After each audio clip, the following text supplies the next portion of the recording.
The track was actually really good. Really good dirt, and the layout was better than the last few have been. It seemed to be maybe it was just the dirt. We was able to move around and make some other things happen, and it got ruts, which made it a little more technical. So I kind of liked it. It was a good overall. How'd you feel about this is the second time we've seen the drop start? Did you feel that was a benefit to you? Either way, I like that they changed things up, and it seemed to work fairly both times. It's good. You really put in a hard charge in the main event to take a podium spot. Dealt with Michael Byrne and some other guys. Could you walk us through just some of the passes that you had to make to get yourself in a comfortable position? Well, most of it happened early in the race. That I can't even really remember how things took place, but it seemed that made some passes in the whoops, and there was I think Langston, and he took off, went into the to the wall or something, and I got by him, and that kind of left me in third place, and I was just just there. I was trying to catch those guys, but they were on a good pace. Are you looking forward to more East Coast tracks upcoming? Is this the kind of track you want to see? I like the tracks that are a little more technical, and I think that most of the ones in the East have the ruts and have better dirt, and it allows for, I think, a little more aggressive riding, better racing. Did you see what happened with Grant in that crash over by the podium? Yeah, he came up short on a little double out of the corner, and I think his foot came off, and when he went off the triple into the corner, he had no rear brake, so he sent it straight off the berm, and I didn't see what happened after that. You guys had, or actually Chad had mentioned that you weren't too crazy about the tracks this year, and I think he meant that they were easier. How did this one fall? Was this an easy track? Or I mean, it turned out to be a pattern like the previous races have been, where we're all doing the same thing. It's just which makes it a little difficult to do it with somebody in the same line. But they've been fine. They're just easier, and I think we prefer the more technical tracks to separate the riders a little more. And not that they're bad or poorly built. It's just that we like them a little tougher.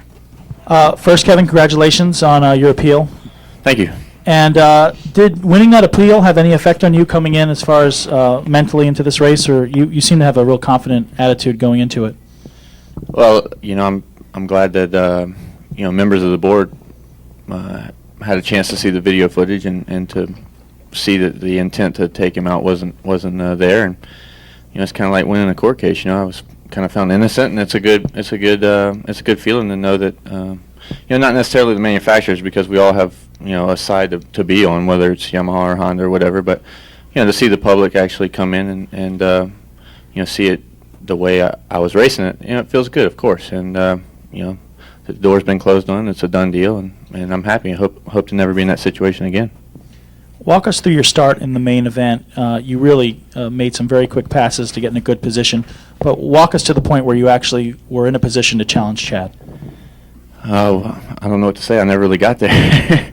But, my start was less than stellar for me, and I got a pretty bad jump, and Chad got out, and I saw he was going to get the whole shot, so I knew my work was cut out for me, and, just kind of put my head down and try to charge for him, and by the time I got there, I just for whatever reason was just kind of balled up with anxiety and didn't ride the way that I wanted to. This whole weekend, was a little bit less than stellar for me. Whenever I, from the first practice all the way on, my first lap times in first practice were like 5 seconds off, and I just slowly started getting a little bit faster and a little bit faster. And I'm excited to be going to California this week and being able to ride. This week obviously wasn't the best for riding, and it kind of showed, but Chad rode great. He was strong at the end, and just tightened up.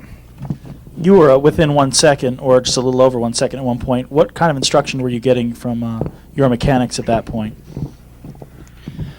If you ever watch Jonathan, he's always swinging his arms and stuff. That's because I really don't read the pit board too much. I just kind of go off his enthusiasm, and I knew what was going on, and I knew where I was at, and definitely wanted to do it for the crowd here. It's the closest we get to my house, and I grew up racing here in Texas, but just wasn't in the car tonight, and we'll go out, like I said, to California next week, do a week full of riding, get out of this rain, and be ready to go at Minneapolis.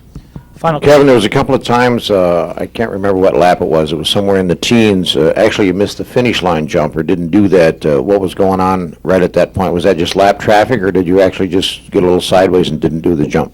Yeah, that corner was pretty tricky for me this weekend, and as I came out, the bike stepped a little bit sideways, and I I come out of that corner first, shift to second, and because it stepped a little bit sideways, I didn't make a clean shift, and I actually went into neutral. So luckily, I was able to hit the brakes and wasn't committed to the point where I needed that little burst of speed because it wasn't there. I was in neutral. Even though you won your appeal, has it changed the way people are racing, either tonight or the previous races, in a way that you can tell? I really don't know.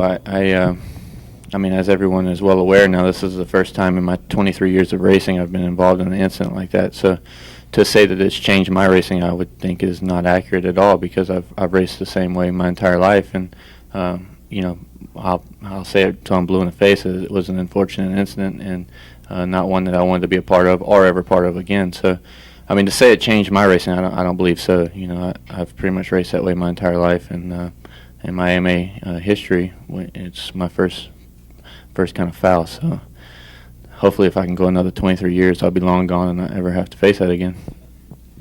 Chad, you had a solid run right from the beginning. When you first had your opportunity in practice to test out the track, what were your first thoughts?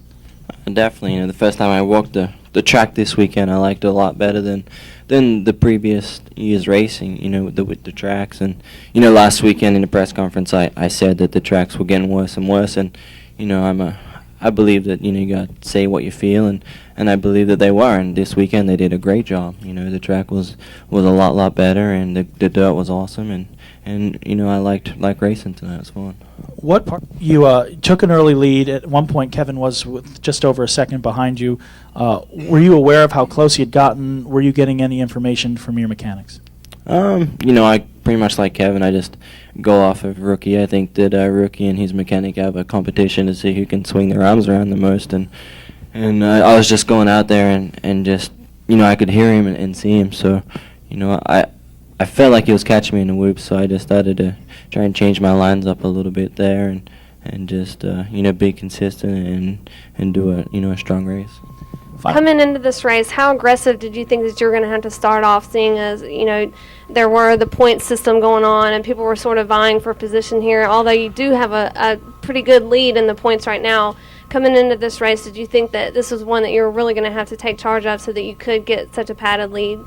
You know, I believe the racing from now on will be more aggressive, and I think after Kevin's incident, you know, everyone kind of, you know, cooled it down a little bit, and now that we're getting his points back and things like that, I think that, you know, it was probably, you know, in one of the biggest situations possible, and he was given his points back. So I think that, you know, really there's no control on it now, I don't believe.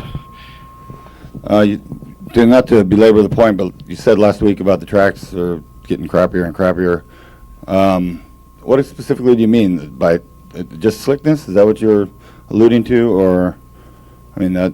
No, I just think that you know, rhythm sections the last couple of weekends we've really only had, you know, maybe one rhythm section and a couple of triples and a lot of straightaways, and this weekend we had you know, rhythm sections that were actually, you know, lining up next to each other, and it's just a lot more fun, a lot more challenging, and you know, everybody, the factories and the riders put in a lot of effort, and you know, it kind of goes to waste when we're not able to show, you know, our testing and things like that when, you know, we really didn't have a track to race on. So this weekend was awesome.